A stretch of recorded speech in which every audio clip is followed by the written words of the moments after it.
ආයුබෝවන් සුබ සන්ධ්‍යාවක්. සියලු සමීක්ෂණ වාර්තා නැවත නැවතත් තහවුරු කරන ලංකාවේ අංක 1 ප්‍රවෘත්ති ප්‍රකාශ. පැත්තගියත් ඇත්ත කියන හිරු ප්‍රවෘත්ති සමගින් මම මහේෂ් සේනාරත්න. මම ශශිකලා කඳුබඩ ආරච්චි. ප්‍රථමයෙන් අවධානය ප්‍රධාන ප්‍රවෘත්ති සිරස්තල වෙත.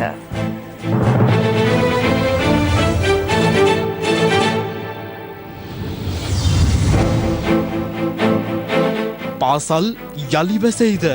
දරුවන්ගේ පැත්තෙන් රටේ අනාගතය ගැන සහ සෞඛ්‍ය ගැන බලනවා. නිසා ඒ ගැන සැකයක් ඇති කරගන්න එපා. කන්දකාඩු පොකුර තවත් පැතිරෙයි. අදත් ආසාදිතයින් 94ක් හමු වෙයි. බච්චන් පවුලට කොරෝනා වැළඳෙයි. තැපැල් ඡන්දය හෙට. කොවිඩ් ප්‍රශ්නේ ඉදිරි මැතිවරණයට කොයි විදිහට බලපායි? කොයි විදිහට බලපාන්නේ ඡන්දය තියෙනවා. වියංගොඩදී ත්‍රිරෝධ රථයක් අනතුරට ලක් වී මවක් සහ දරුවන් දෙදෙනා මිය යයි. අවධානය දවසේ පුවත වෙත. දවසේ පුවත.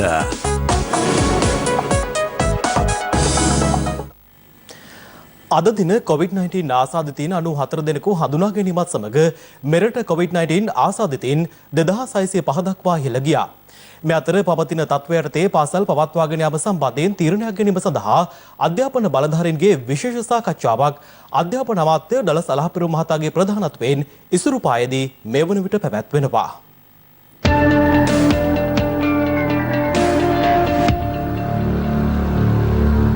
අද දිනේ තුල වාර්තා වූ කොවිඩ් ආසාදිතයන් ගණන 94ක්.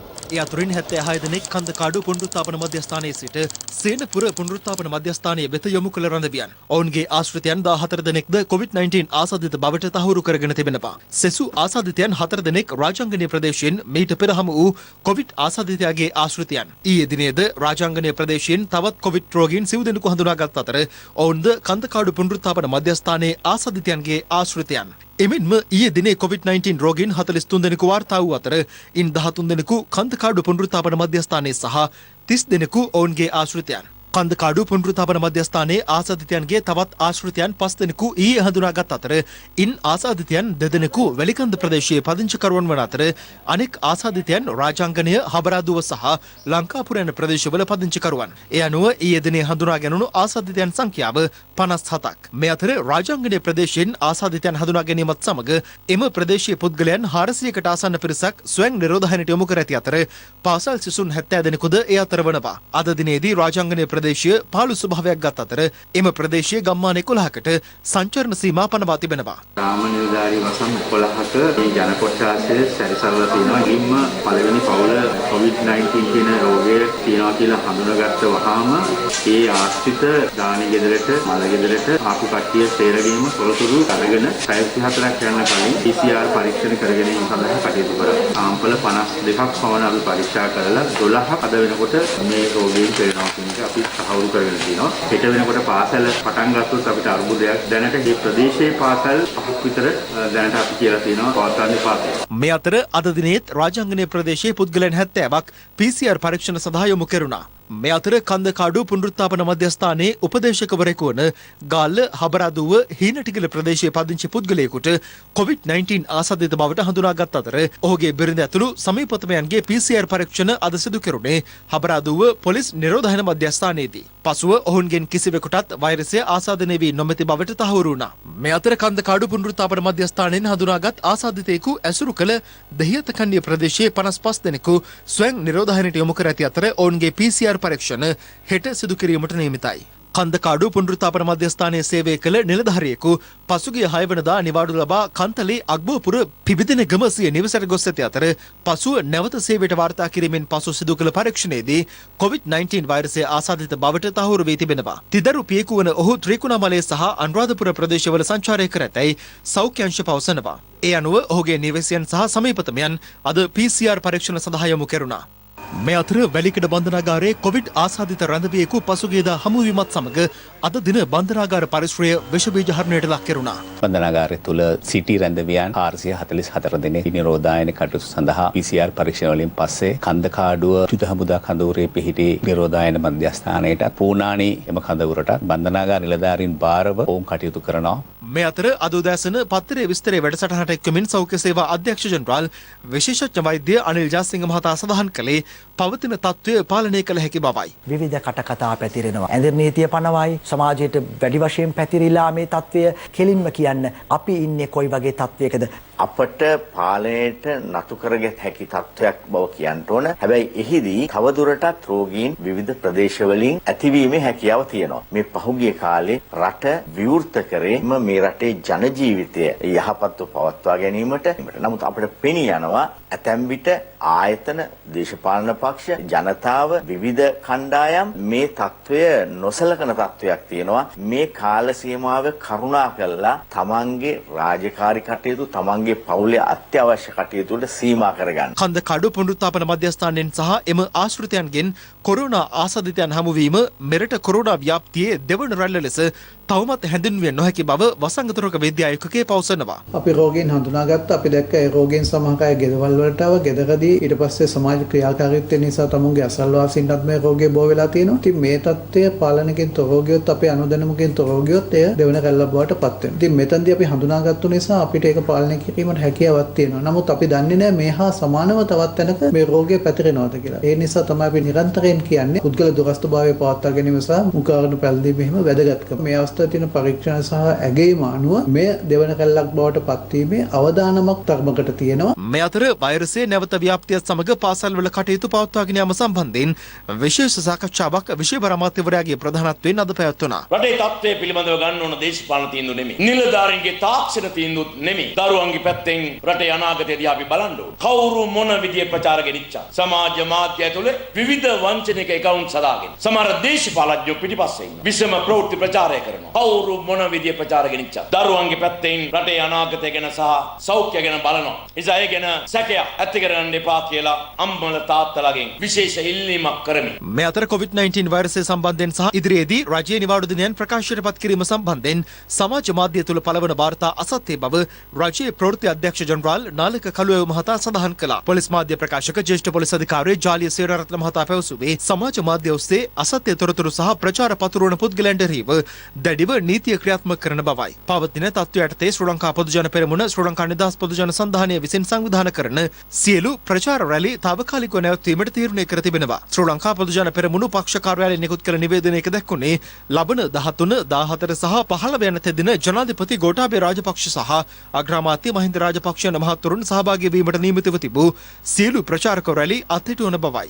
මේ අතර නාවික හමුදාව විසින් කොණ්ඩමනාරු උතුරු ප්‍රදේශයට ඔබෙන් මුහුදු තීරයේදී ඉන්දියාවේ සිට නීති විරෝධීව මෙරටට පැමිණීමට උත්සාහ කළ පුද්ගලයන් සිව් දෙනෙකු රැගත් ඩිංගි යාත්‍රාවක් නාවික හමුදා බහරයට ගෙන ඇති අතර සුසන අපහසුතාවකින් පසු වූ එක් අයෙකු කොවිඩ් ආසාදනය වී ඇතැයි පරීක්ෂා කිරීමට යාපනය ශික්ෂණ රෝහලට ඇතුළත් කෙරුණා. මේ වන විට මෙරට තුළ හඳුනාගෙන ඇති සමස්ත කොවිඩ් ආසාදිතයන් සංඛ්‍යාව 2605ක් වන අතර ඉන් ආසාදිතයන් 1981 දෙනෙකු පූර්ණ සුවය ලබා සිටිනවා. මේ වන විට COVID-19 ආසාදිතයන් 613 දෙනෙකු තවදුරටත් රෝහල්ගතව ප්‍රතිකාර ලබනවා. මෙන්න දැන් ලැබුණු විශේෂ පුවතක්. හෙට සිට ලබන සිකුරාදා දක්වා දිවයිනේ සියලු පාසල් සහ පිරිවෙන් සඳහා නිවාඩු ලබා දීමට රජය තීරණය කර තිබෙනවා. එම තීරණය ගෙන ඇත්තේ අධ්‍යාපන අමාත්‍ය ඩලස් අලාපෙරුම් මහතාගේ ප්‍රධානත්වයෙන් ඉසුරුපායේදී පැවති සාකච්ඡාවකින් අනතුරුවයි. මම නැවතත් එම පුවත ඔබට ගෙන එන්නම්. හෙට සිට ලබන සිකුරාදා දක්වා දිවයිනේ සියලු පාසල් සහ පිරිවෙන් සඳහා නිවාඩු ලබා දීමට රජය තීරණය කර තිබෙනවා. එම තීරණය ගෙන ඇත්තේ අධ්‍යාපන අමාත්‍ය ඩලස් අලාපෙරුම් මහතාගේ ප්‍රධානත්වයෙන් ඉසුරුපායේදී පැවති සාකච්ඡාවකින් අනතුරුවයි.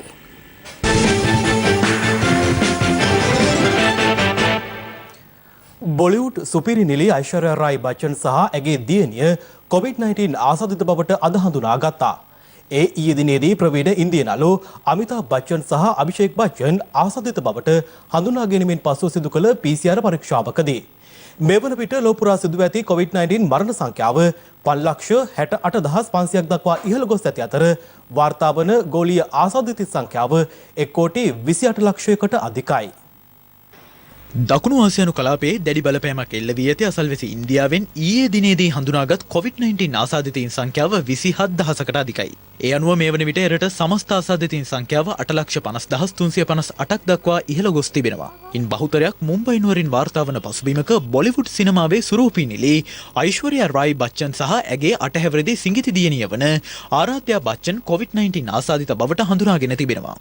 ඊයේ දිනේදී ජනකාන්ත බොලිවුඩ් නළු 77 හැවිරිදි අමිතාබ් බච්චන්ද කොවිඩ් ආසාදිත බවට හඳුනාගත් අතර ඔහුගේ පුත්‍රයා වන 44 හැවිරිදි අභිෂේක් බච්චන් හටද COVID-19 ආසාදනය වීම හේතුවෙන් මුම්බයි නුවර රෝහලකට ඇතුළත් කෙරුණා.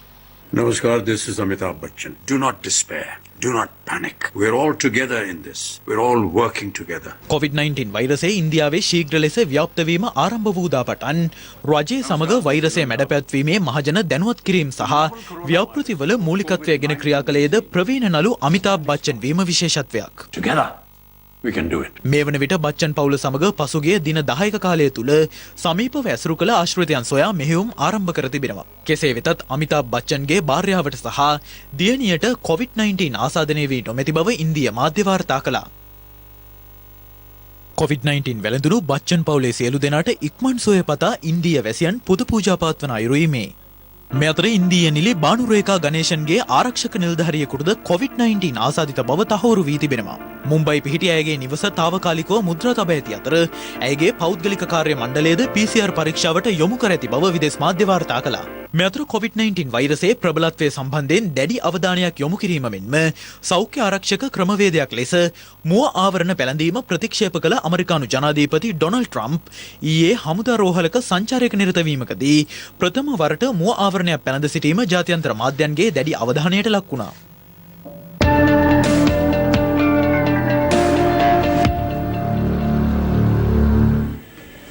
මෙවර පාර්ලිමේන්තු මැතිවරණයේදී තැපැල් ඡන්ද සලකුණු කිරීම හෙට සිට ආරම්භ වීමට නියමිතයි.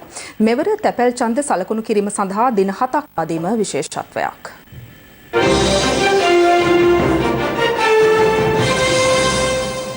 මෙවර පාර්ලිමේන්තු මැතිවරණයේ තැපැල් ඡන්දය සලකුණු කිරීම හෙට සිට ආරම්භ වන අතර හෙට දිනේ ඡන්දය සලකුණු කිරීමට අවස්ථාව සැලසෙන්නේ සෞඛ්‍ය වෛද්‍ය නිලධාරී කාර්යාලවල කාර්ය මණ්ඩලවලටයි.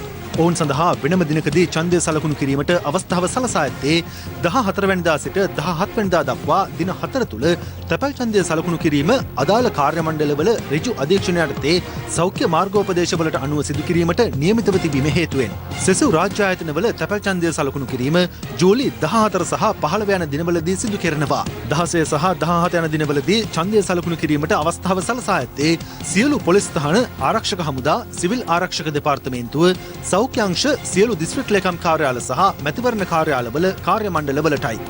එම දිනවලදී නොවැළක්විය හේතු මත ඡන්දය සලකුණු කිරීමට නොහැකි වන තැපැල් ඡන්දදායකින්ට ජූලි මාස 20 සහ 21 යන දෙදින තුල අදාළ සහතික කිරීමේ නිලධාරියාගේ කාර්යාලයේ පිහිටි දිස්ත්‍රික්කයේ මැතිවරණ කාර්යාලයේදී සිය තැපැල් ඡන්දය භාවිත කිරීමට හැකියාව ලැබෙනවා. මෙවර පාර්ලිමේන්තු මැතිවරණයේ තැපැල් ඡන්දය සලකුණු කිරීම සඳහා සුදුසුකම් ලබා සිටින රාජ්‍ය සේවකින් සංඛ්‍යාව 7,50,85ක්. මේ අතර මැතිවරණය පැවැත්වීම සම්බන්ධයෙන් ගම්පහ දිස්ත්‍රික්කයේ මැතිවරණ නිලධාරීන් සහ දේශපාලන නියෝජිතින් සමග මැතිවරණ කොමිෂන් සභාවේ සාකච්ඡාවක් අද පැවැත්වුණා. අපි ඡන්ද ගණන් කිරීම ඡන්ද පොළ පිළිබඳව දේශපාලන පක්ෂවල නියෝජිතයෝ එක්ක සාකච්ඡා කරා. පොලිසිය එක්ක සාකච්ඡා කරා. නීති සාමය ආරක්ෂා කිරීමේදී සෑම කෙනෙකුටම ඒකාකාරීව සලසන්නේ කියලා. දැන් මැතිවරණ ප්‍රචාර කටයුතු මොකක්ද නැවැත්වීමක් හරි මොකක් හරි සීමා කිරීමක් කියලා තියෙනවද? නෑ අපි කොහොමදත් සීමා කරලානේ තිබුණේ. සාමාන්‍ය රැස්වීමක් 100යි නායකයන නම් 500යි. දැන් පන්තිල් ආරක්ෂා කරන්න කිව්වට පන්තිල් ගන්න අය ආරක්ෂා කරන්නේ නැත්නම් ඒක ආගමේ වරදක් නෙවෙයිනේ. ඒ කියන අයගෙන මාර්ගෝදේශ ආරක්ෂා කරන්නේ නැති එක සම්බන්ධයෙන් දේශපාලනඥයන් සහ ඒවට සහභාගී වෙන ආධාරකරුවන් තමයි වක් කියන්නේ. පන්සලට ගිහිල්ලා නැත්නම් පල්ලියට ගිහිල්ලා ආගම හදාලා ඇවිල්ලා එළියට ඇවිල්ලා කටකොන්නක් බීගෙන කුණුවරුප කියලා යන්නේ කියන පන්සලට කරන්න දෙයක් නැහැ නේ. කොවිඩ් ප්‍රශ්නේ සමාජයෙන් පැනනගුණොත් ඉතින් මැතිවරණයට කොයි විදිහට බලපායි? කොයි විදිහට බලපාන්නේ ඡන්ද තියෙනවා. වැඩි වෙන්නේ නැහැ නේ. දැන් මේ වෙනකොට දැන් ගම්පහ සෑහෙන ප්‍රමාණයක් නෑ වැඩි වෙන්නේ නැහැ. මේක මහා පැතිරේ විනාශයක් වෙයි කියලා බය වෙන එක වැඩකුත් නැහැ. මේක හැදෙන්නේ නැහැ කියලා අපි ඔක්කොම පාලනය කරලා තින්නේ කියලා කියන එකත් දෙකම වැරදි. ඒ දෙකට මැද්දෙන් අපිට තියෙන්නේ ජනතාව ආරක්ෂා කරගෙන ඡන්දේ තියෙන එක විතරයි. ඔබතුමා කියන්නේ මොන තත්ත්වයක් තුළ අනිවාර්යෙන් ඡන්දේ පැවැත්වෙනවා කියන එක? මොන තත්ත්වයක් කියලා කියන්න බෑනේ. ලෝකේ කරගෙන එක නැවතුනොත් ඡන්දේ තියන්න බෑනේ.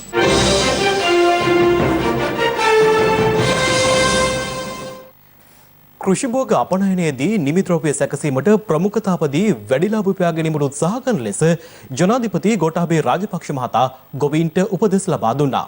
ජනාධිපතිවරයා මෙම උපදෙස් ලබා දුන්නේ මහනුවර දිස්ත්‍රික්කයේ හසලක ප්‍රදේශයේ පැවති ජනහමුවකට එක් වෙමින්. මහනුවර දිස්ත්‍රික්කයේ නියෝජනය කරමින් ශ්‍රී ලංකා පොදු ජන පෙරමුණෙන් මහමැතිවරණයට තරඟවදින අපේක්ෂකයන්ගේ ජය තහවුරු කිරීම වෙනුවෙන් සංවිධානය කර තිබූ ජනහමු කිහිපයකට ජනාධිපති ගෝඨාභය රාජපක්ෂ මහතා අධ්‍යක්ෂ වුණා. එහිදී ජනාධිපතිවරයාට හිමි වූයේ උණුසුම් පිළිගැනීමක්.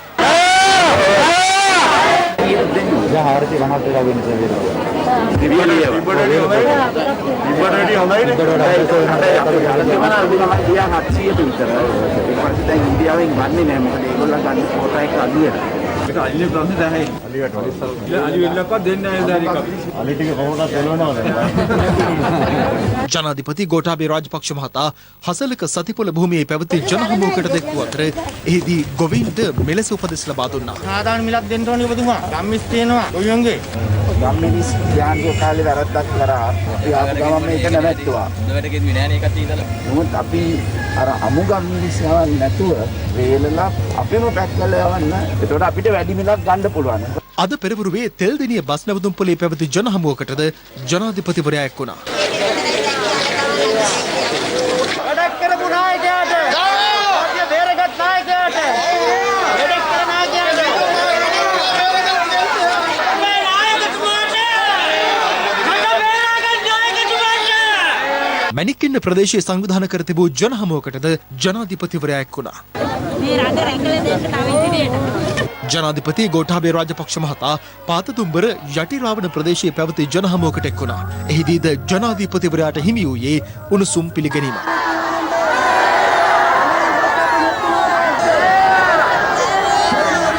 එහිදී පාසල් සිසුවියක් තමන් විසින් නිර්මාණය කළ ජනාධිපතිවරයාගේ රෝහ සහිත සිතුවමක් ජනාධිපතිවරයාට පිළිගන්නු ලැබුවා.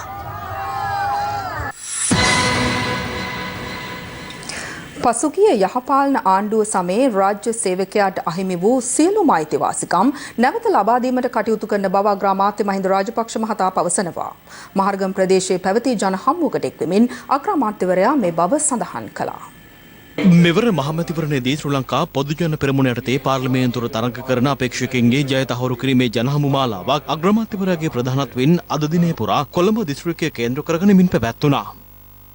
සෞඛ්‍ය අමාත්‍යංශයේ උපදෙස් පරිදි දුරස්ථභාවය මුඛ ආවරණ පැළඳගෙන තමුන්නාන්සේලා සිටීම පිළිබඳව මගේ ස්තුතිය පුද කරන්න ඕන. අපි යන හැම තැනම සෞඛ්‍ය නීති කැඩෙනවා සමහර වෙලාවට සෙනඟ පිරීලා ඒ නිසාම අපිට රැස්වීම් කීපයක්ම අපි අවලංගු කරා. මොකද අපි යන හැම තැනම විශාල සෙනඟක් රැස් කරලා තද වෙවි සිටිනවා. අපි පරිස්සම් වුණොත් තමයි සමාජය අපිට ආරක්ෂා කරගන්න පුළුවන්. කටාතාවලට බය වෙන්න ඕනක් නැහැ. නමුත් අපි සෞඛ්‍ය නීති පිළිපදීම අපේ වගකීමක් හා යුතුයකමක් වශයෙන් අපි දකිනවා. ලක්ෂ 7ක් වුණු රාජ්‍ය සේවය ලක්ෂ 15 දක්වා වැඩි කරලා ඒක රාජ්‍ය සේවය ශක්තිමත් කරේ අපේ ආණ්ඩුවයි කියන එක අපි මතක් කරන්න ඕන. හෙදියෝ හිටියේ මං හිතන්නේ 7000ක් විතර. එය 15000 දක්වා වැඩි කරන්න අපිට පුළුවන්කම ලැබුණා. ඒ ශක්තිය නැත්තම් කොරෝනා වෛරසය ආපු අවස්ථාවේ මීට වඩා ප්‍රශ්න වලට මුහුණ පාන්න සිද්ධ වෙනවා. ආම්දුරනේ සිල් රෙදි බෙද්දුවයි කියලා. බුද්ධ ජයන්තිය වෙනුවෙන් හාමුදුරුවරුන්ගේ අපු යෝජනාව මමයි නියෝග කරේ දෙන්න කියලා. අනුෂ පැල්පිට ලලිත් වීරතුංග මේ රාජ්‍යංශයට සලකපු සැලකිල්ල මිනිස්සු බය කරා. ඕනෑම කටයුත්තක් සත්භාවයෙන් කරනවා නම් ඔවුන්ට ඉදිරියේදී සිරවත් කන්න බැරි වෙන දේශපාලන පරිගැනීම් කරන්න බැරි වෙන්න ව්‍යවස්ථාව තුළ වෙනස් කිරීමක් කරලා ඔවුන්ගේ ආරක්ෂාව අපි සලසනවායි කියන එක ඔය මතක් කරන්න ඕන. තමුන්නාන්සලා දන්නවා සමහර മന്ത്രിවරු ඔවුන්ගේ ටේප් එළියට එනකොට වෙන වෙන ඒවත් එනවා. හැබැයි විනිශ්චයකාරයන්ට බලපෑම් කරන ආකාරයත් ඒකෙන් එළියට එනවා. නඩුකාරවරුත් එක පින්තූර තියෙනවා. නඩුකාරවරුන්ට දුරකථන සාකච්ඡා තියෙනවා. තා ගොඩක් තියෙනවා. මං හිතන්නේ ඔය ටිකයි ගත්ත මිනිහා දාලා තියෙන්නේ මං හිතන්නේ. අපිට LTT පරාජය කරන්න බෑ රාජ්‍යාංශය අපිට සහයෝගය දැක්ුවේ නැත්නම්. එහෙමනම් රාජ්‍යාංශය ශක්තිමත් කරමින් ඔවුන්ට දිය යුතු අයිතිවාසිකම් ලබා දෙමින් ඉදිරියට කටයුතු කරනවායි කියන එකත් මතක් කරන්න ඕන. තාරුණ්‍යයේ දක්ෂතාවයන්ට මුල් තැන දෙමින් තරුණ සංවර්ධන ක්‍රමවේදයක් තම රජයක් යටතේ ඇති කරන බව සමගි ජනබලවේගයේ නායක සජි ප්‍රේමදාස මහතා පවසනවා. අද කොළඹ පැවති ජනහමුවකදී ඔහු මේ බව සඳහන් කළා. සමගි ජන බලවේගයේ කොළඹ දිස්ත්‍රික් තරුණ බල මණ්ඩල හමුව අද කොළඹ නවනගර ශාලාවේදී පැවැත්වුණා. ඇහුණු කතා මහ පොළොවේ ක්‍රියාත්මක නොවීම නිසා තාරුණ්‍ය අද දේශපාලන ශේෂ්ත්‍රයක් දේශපාලන නියෝජිතයෝ අවිශ්වාස කරනවා. මට තමුන්නාන්සලාට කියන්න තියෙන්නේ මට පුද්ගලිකව රැකගන්න පරපුරක් නැහැ. මට පුද්ගලිකව ආරක්ෂා කරන්නට පවුල් ගහක් නැහැ. පරම්පරාවෙන් පරම්පරාවට යන දේශපාලන ක්‍රමය නතර කරලා තමුන්නාන්සලාට පටන්ගත්තු තැනේ සිට බාධා නොමැතිව ඉහළට යන්නට පුළුවන්. තමන්ගේ දක්ෂතාවය හැකියාවට මුල් තැන ලබා දෙන තරුණ සංවර්ධන ක්‍රමවේදය අපි අපේ මාතෘ භූමියේ බිහි කරන්නට සමගි ජනබලවේගයේ අපි නායකත්වය ලබා දීලා කියන දේ කරන අදහස් චින්තන සිටිවිලි මහ පොළොවේ ක්‍රියාත්මක වෙන මේ රටේ තාරුණ්‍යයේ ස්වර්ණමය යුගයේ බිහි කරන්නට අපි අපකප වෙනවාමයි කියන එක මම මේ අවස්ථාවේ කියන්නේ.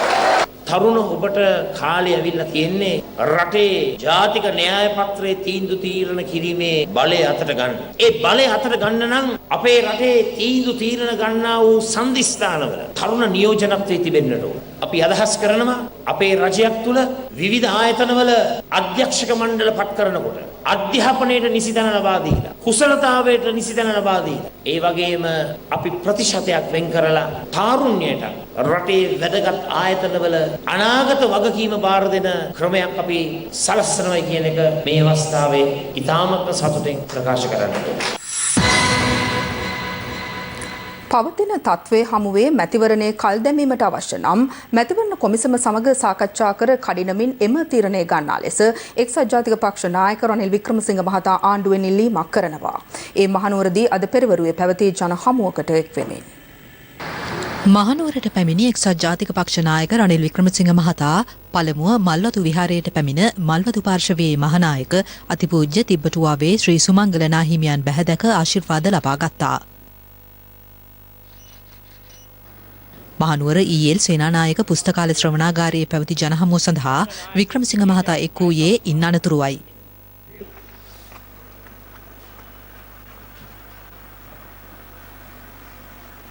අද කොරෝනා පැතිරෙන නිසා වැඩි ආරක්ෂාවක් දාලා තමයි මම ආවේ. මාර්තු 14 වෙනිදා කොරෝනා රෝගීන් 6යි. ඊයේ 2464යි. දවස් 103කින් 2316කින් වැඩි වුණා. අපි පරීක්ෂණ පැවැත්වුවන 1000කට අඩුවෙන් ගන්න තිබුණා. හදිසියෙම ගිහින් රුපියල් 5000 බෙදුවා. දේශපාලන වාසියක් ගන්න. ඊට පස්සේ ඡන්දේ විගහට තියන්න උවමනා වුණා. මැතිවරණ කොමිසමට බැන්න ගක් අය කිව්වේ අගෝස්තු 22 වෙනිදා ඊට පස්සේ තියන්න. අපි මේක ඉල්ලුවා. මොකද ඡන්දේ කියන්නේ අපේක්ෂව 2000ක් 3000ක් රට වටේ දුවනවා. කී දෙනෙක්ව හම්බ වෙනවද? දැන් අද මේ පොහොට්ටුවෙන්ම කියනවා රැස්වීම පවත්වන්නේ නැහැ කියලා. ඒකයි මට දැන් ඊයේ කිව්වා මේ ගැන ප්‍රවේශම් වෙන්නේ. ඒකයි දැන් එක ආව නෙමෙයි දෙකක් දාගෙන යනවා. ඊළඟට තියෙන්නේ ඒකට වින් ස්ක්‍රීන් වයිප් එකක් දාන්න විතරයි. වහින කොටත් යන්න. මේ පළවෙනි රෝමේදී අපේ ආර්ථික බිමට වැටුණා. මම කියන්නේ දවසකට අපි පරීක්ෂණ 5000ක් පවත්වනවා. මහනුවර නගරේ කොරෝනා වලින් නිදහස් කියලා මට කියන්න. කොළඹ නගරයේත් කොරෝනා තියෙන්නේ. මොකද්ද මේ කරන බොරුව? ඒ නිසා පළමුවෙන්ම මම කියන්නේ ආණ්ඩුවට මේ කරුණු ඔක්කොම මැතිවරණ කොමිසම එක්ක සාකච්ඡා කරන්න. ඒ මොහොතේ හදිසියෙ කල් දාන්න එපා. කල් දාන්න උවමනා නම් දැම්මම කතා කරලා මේ තවත් මුදල් වියදම් කරන්න ඉස්සෙල්ලා මේක කරමු. නැත්නම් අපරාධයක් හැම එක්කෙනාට. පළමුවෙන්ම ඇත්ත කියන්න. ආර්ථිකය ගැන බොරු කිව්වා, ගෙදර ආර්ථිකය නැති කරා, කොරෝනා ගැන බොරු කිව්වා. මේ මිනිස්සුන්ට ආපහු මේ රට පාලනය කරන්න බෑ. උණුසුම්වන දේශපාලන වේදිකාවේ පක්ෂ විපක්ෂ දේශපාලනඥයින් පළ කළ අදහස් කිහිපයක් දැන් අපිට උනේ මොකද්ද පහුගිය 2015 උදේට පොල් සම්බෝලයි ඩෙමොක්‍රසි කරනවා, දවල්ට ලුණු මිනිස්සුයි ඩෙමොක්‍රසි කරනවා, රැට කිරි හොද්දයි ඩෙමොක්‍රසි කරනවා. ඒ නිසා ඩිසිප්ලින් නැත්තේ නෑ, ඩෙවලොප්මන්ට් නැත්තේ. ඒකට හරියට පාර්ලිමේන්තුවක් ඕනේ. නිකන් සකල බුජන් කොට කලිසල්ලා යවලා හරියන්නේ නෑ. පරාජය වෙච්ච වෙලාවේදී දජේ අත නොහැරපු මිනිස්සු ඉන්න ඕනේ. අස්සේ බූරුයි එකට දාලා ජනතාවට කියනවා අස්සේ තෝරන්න. එතකොට එක අස්සෙක් ලයිස්තු ඉන්නවා කියලා පක්ෂේ ලකුණු ඡන්දෙ දුන්නම දන්නේම නැතුව බූරුව රොත්තක් පාර්ලිමේන්තුවට එනවා. ඒ ගැටේ තමයි මේ අපි ඉස්සරහ තියෙන්නේ. හැබැයි වාසුදේව නානායක්කාර කියනවා මේ කොයි සෙල්ලම් දැමත් අපි ගත්තේ 151යි 149ක් විපක්ෂේ තියෙන්නේ කියලා. එතකොට පේනවනි 50ට 50නේ එන්නේ. එහෙනම් කොහොමද 3ෙන් 2 ගන්නෙ? මේ මාතෘ භූමියට ආදරය කරන පාර්ලිමේන්තුව. තමුන්නාන්සේලාගේ මිල කරන්න බැරි කතිරේ අරගෙන ගිහිල්ලා ඒ පැත්තට මේ පැත්තට පණිනවා නම් අපිට ඇතුළත් වෙන්න බෑ. මම ඉස්කෝලේ යන කාලෙත් අඹ ගහකට ගල් ගැහුවා නම් ගැහුවේ ලොකු අල්ලට. මේ ගම්පහ තමයි ලොකු ඡන්ද මල්ල. මේ ඡන්ද මල්ලට ගහන්න ඕනේ රාජපක්ෂලා පරද්දන්න. මට එක රාජපක්ෂ කෙනෙක් පරද්දන්න පුළුවන්. ඒ ශෂීන්ද්‍ර රාජපක්ෂ. පාම්පිටි බෝනික්කේ. පරද්දන්න ලේසිම මිනිහා නම් ඇයි මේක දාලා ගියේ? මම අභියෝග කරනවා. පුළුවන් නම් මම අස්සලා එන්නම් මාත් එක්ක ඊළඟ ප්‍රාදේශීය සභා මැතිවරණයට ඉල්ලන්න එන්න කියලා. මෛත්‍රීපාල ජනාධිපතිතුමාට මං ඒ දවස්වලම කිව්වා. ඔය පුද්ගලයාගේ කට විතරයි. අර ආස්පුරු වගේ තමයි. සූංගල යනවා සද්ද නැට්ටු. කලපත් වෙලා ඉවර වෙනවා. උප්පත්තියේ නැගතෙන් මම බැනුම් අහන දේශපාලඥයෙක්. ඒගොල්ලන්ට නිකන් උණ වගේ මට බැන්නේ නැත්නම්. ඔය මොකා කයිවාරු ගැහුවත් හතේ මහත්තයා පොළොන්නරු දිස්ත්‍රික්කේ ගන්නවා. දෙවෙනියා ඉන්නේ කිලෝමීටරයක් පස්සෙන් තමයි කවුරු ආවත් දෙවෙනියා. කිලෝමීටර් 3ක් විතර පිටිපස්සෙන් නම් ඉන්නවද කියන එක තමයි මට නම් තියෙන ප්‍රශ්න. එවකට ජනාධිපති බලයේ හිටපු එතුමාව පොළොන්නරුව ප්‍රතික්ෂේප කරේ 2018 පෙබරවාරි 10. කවුරුත් වෙන් වෙන්නේ නැති වෙන්න අපි හැම ක්‍රියාමාර්ගයක්ම ගත්තා. හැබැයි සමහර අයගේ පෞද්ගලික න්‍යාය පත්‍ර නිසා සමහර කොටසක් වෙනත් කණ්ඩායමක් එක්ක ගියා. ඉතින් අපිට කරන්න දෙයක් නැහැ. ද අකිල විරාජ්ට ඔච්චර ලොකු අමාරුවක් තියෙනවා නම් කොළ පාටයි කහ පාටයි කියන්නේ. අපිට විතරද මේක තියෙන්නේ? ද අපිත් එක්ක ඉන්නවා මුස්ලිම් කොංග්‍රසය. මොකද්ද පක්ෂේ පාට? කොළ පාටයි කහ පාටයි. ජනාධිපති ඡන්දේ වගේ අදත් අපේ කකුලෙන් අදිනවා. මං කකුලෙන් ඇද්දාම වැටිලානේ. මට මතකයි මම ෆුට්බෝල් ගහන කාලේ දිනා ගන්නම බැරනම් සයිඩ් එකෙන් කකුලට පොඩ්ඩක් ගහලා දාලා මං කොහොම හරි මැච් එක දිනා ගන්නවා. අම්බයි සජිත් මහත්තයා ජනාධිපති වුණා. ඇයි බබ්බු ගන්නද? සජිත් මහත්තයා ජනාධිපති වුණා කියලා මොනව කරන්නේ? ව්‍යවස්ථාවේ මොනව කරන්නේ? ඒ බෙදීම නිසා මම බයේ ඉන්නේ. අපිට ඡන්ද වැඩි වෙලා උත්මෘත්තාට ඇවිල්ලා අලි පැටි එක්කත් මගේ උගුරේ ඉරෙයිද කියලා මම මේ බයන්නේ. ඒ තරම් අලි ඡන්ද ගොඩක් අපේ කොටට වැටමින් තියෙන.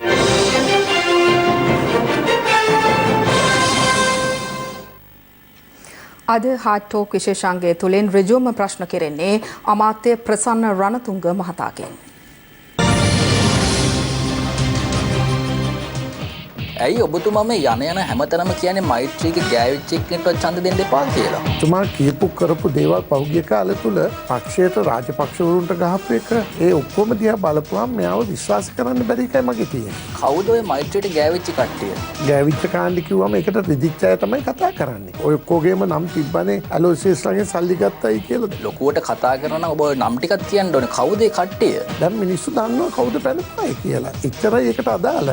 ඇයි එහෙමනම් ඔය කට්ටියට පොහොට්ටුවේ නාම යෝජනා දුන්නේ? ඒ වෙලාවේ ඔබතුමා විරෝධය පළ කරන්න තිබ්බනේ. මම පක්ෂේ නායකයෙක් නෙමෙයිනේ. ඇයි ජනාධිපතිවරණයේදී එහෙමනම් නිදහස් පක්ෂෙත් එක්ක ගිවිසුමකට ගියේ? ඒ වෙලාවෙත් නොගිහින් ඉන්න තිබ්බනේ. නෑ.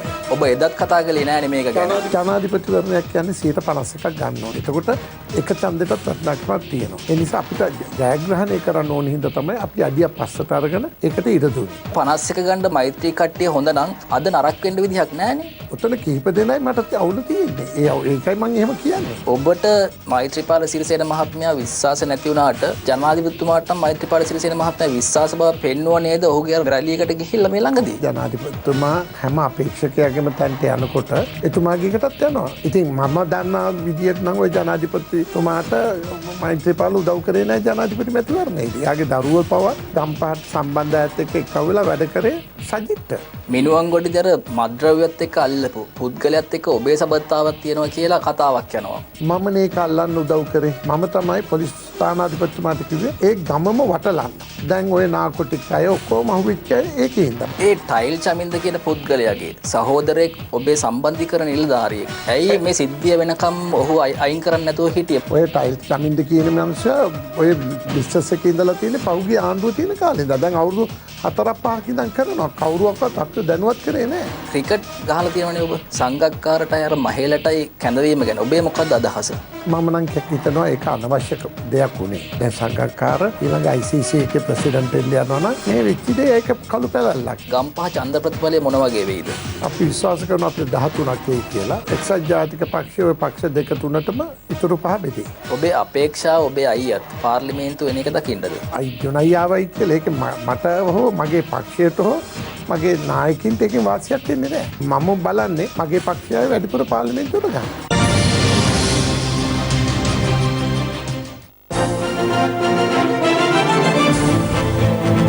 කඳුකර කොටියාගේ මදු අපලය.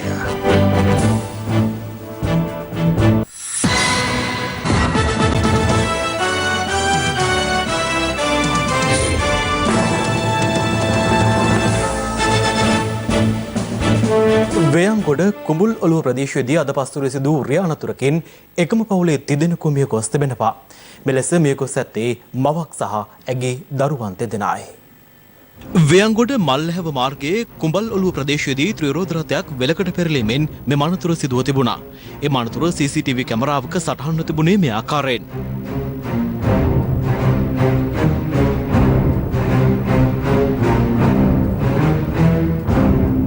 අනතුර සිදුවන අවස්ථාවේදී අදාළ ත්‍රිරෝද රථය පද පැත්තේ මව විසින් වන අතර පසුපස අසුනේ දරු දෙනාට අමතරව තවත් යුවලක්ද ගමන් කර තිබෙනවා.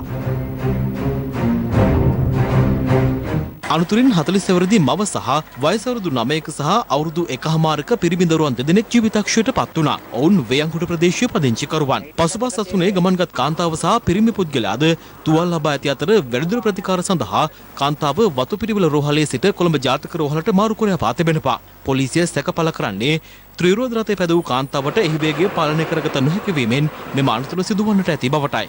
මියගිය තිදෙනාගේ දේහයන් පශ්චාත් මරණ පරීක්ෂණය සඳහා වතුපිටිවල රෝහලේ මෘත ශරීරාගාරයේ තැන්පත් කර තිබෙනවා.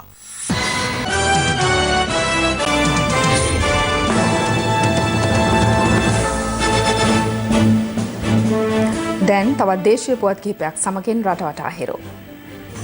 රටවටා හිරු. මොරටුව ලුණාව පාලම අසලදී පොලිස් රාජකාරියට බාධා කළ පුද්ගලයෙකු පොලිස් වෙඩිපහරින් ජීවිතක්ෂයට පත්වීමේ සිද්ධිය සම්බන්ධව අඟුලන පොලිසියට අනියුක්ත නිලධාරීන් තිදෙනෙකුගේ වැඩතහනම් කර තිබෙනවා. එලෙස වැඩතහනම් කෙරුණේ පොලිස් සැරෙන්වරයෙක්, කොස්තාපල්වරයෙක් සහ කොස්තාපල් රියදුරුවරයෙක්. මේ අතර වෙඩිපහරින් ජීවිතක්ෂයට පත් වූ 39 හැවිරිදි පුද්ගලයාගේ සිරුර ඔහුගේ නිවස වෙත රැගෙන ආවා.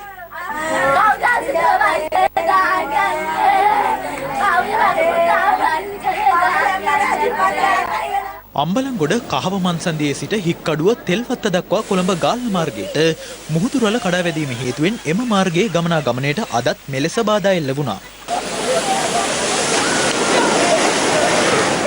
ගිනිගත් හේන කෙනිල්ලවත්තේ ලඳු කැලෑවක මද්දකට හසුව සිටි අඩි 5ක පමණ දිගකින් යුත් කොටියකු බේරා ගැනීමට වනජීවී නිලධාරීන් ප්‍රදේශවාසීන් හා එක්ව අද මෙහෙයුමක් දියත් කළා. දැඩි පරිශ්‍රමයක් දරා මුදාගත් කොටියා ප්‍රතිකාර සඳහා නල්ලතන්නිය වනජීවී කාර්යාලයට රැගෙන යනු ලැබුවා.